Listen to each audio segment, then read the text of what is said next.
And then if Genesis 1 is like the wide angle lens of creation, big picture, Genesis 2 and 3, it's that it's that narrow lens that focuses in on the man and the woman in Eden. And um, you've got the creation of the woman, you've got the first marriage, and then you've got the fall into sin.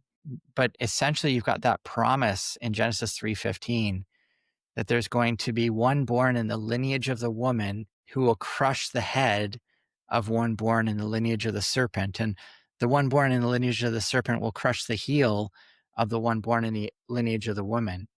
And I like to say to my kids, when they were little, now they're 17 and 19, and Sure. I still say it like this, like I'm their daddy, but how do you kill a slithering snake? Well, if you hit him in the middle, he's going to slither away. You have to crush his head or cut off his head. And how does a slithering snake kill a person?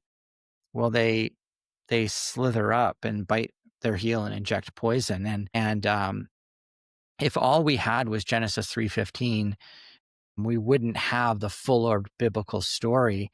But theologians through history have called this the proto gospel, the first glimmer of gospel hope in the Bible. And this is the first time of Genesis 1 and 2, you got creation. Genesis 3, you've got the fall into sin. Genesis 3:15 is the beginning of the story of redemption that carries on to the very end, last couple chapters of the Bible.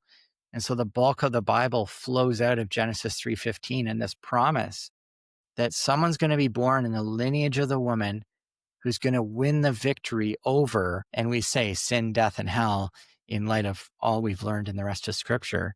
So it's Yeah. just a wonderful entry point, but you wouldn't read Genesis 3:15 and think incarnation, son of God, perfect life, Yeah. died on the Roman cross, raised Hmm. and buried, raised on the third. You wouldn't see all of that, but you'd see somehow in this story, one's going to be born that's going to undo all the bad that's come into the world as a result of this sin that's entered the world. And Sandra Richter in her book, The Epic of Eden, she casts the biblical story as from Genesis 3:15 on is this we're returning to Eden. We're waiting for a new and better Garden of Eden to come.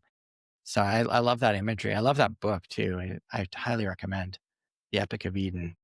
Yeah. Yeah. That's great.